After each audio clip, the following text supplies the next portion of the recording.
त्रिभुज में मैं बोला था कि जो परपेंडिकुलर होता है वहाँ 90 डिग्री का कोण बनता है, और बाकी जो होता है यहाँ पर 30 और 60 का या 45 और 45 का बनेगा।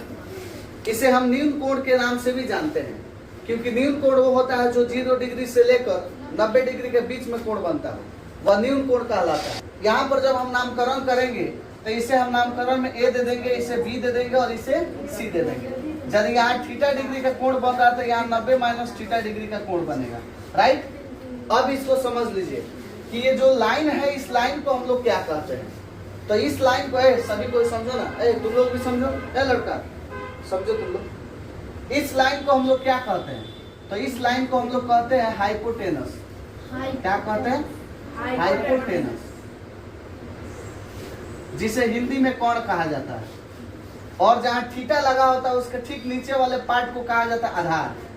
क्या कहा जाता है? आधार। और अंग्रेजी में इसे बेस कहा जाता है। और जो बिल्कुल स्ट्रेट होता है, खड़ा होता है, हम उसको कहते हैं क्या?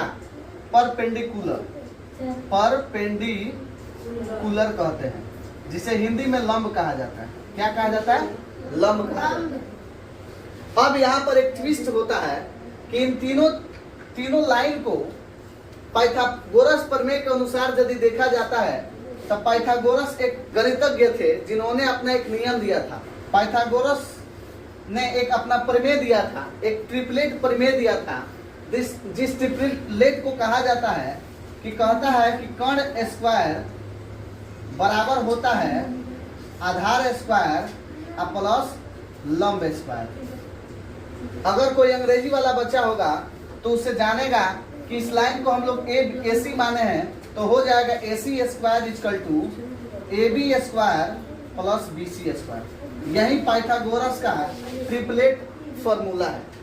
जो पाइथागोरस, ये बहुत इंपॉर्टेंट फॉर्मूला माना गया है त्रिकोणमिति में, क्योंकि इस पर आपको बहुत सारे सवाल बनाने होंगे। तो जो ये सवाल आपका जो सूत्र निकल कर आया है, ये कहता है कि हम 2 गो संति के स्क्वायर के बराबर होते हैं। ये कहता है कि हम 2 गो के संति के बराबर के स्क्वायर होते हैं। समझ में आ रहा ना? अगर आधार स्क्वायर और लंब स्क्वायर आपस में जोड़ दिया जाए तब तो वो कहता है कि हम कर्ण उतना के बराबर हैं। तो आइए ना हम देखते हैं कि उसी आधार पर अंग्रेजी में लिख दिया गया है। अगर इस पर हम आपको एक सवाल दे देते हैं और फिर कहते हैं कि आप कर्ण निकाल कर दिखाइए तो क्या होगा। एज फॉर एग्जाम्पल मान लीजिए हम इसको ले लेते हैं 3। मान लीजिए AB का मान हम आपको दे दिया 3 और BC का मान आपको दे दिया हम 4। तो आपसे सीधा सीधा कर रहे हैं AC का मान ज्ञात करिए। क्या ज्ञात करिए? AC का मान ज्ञात करिए।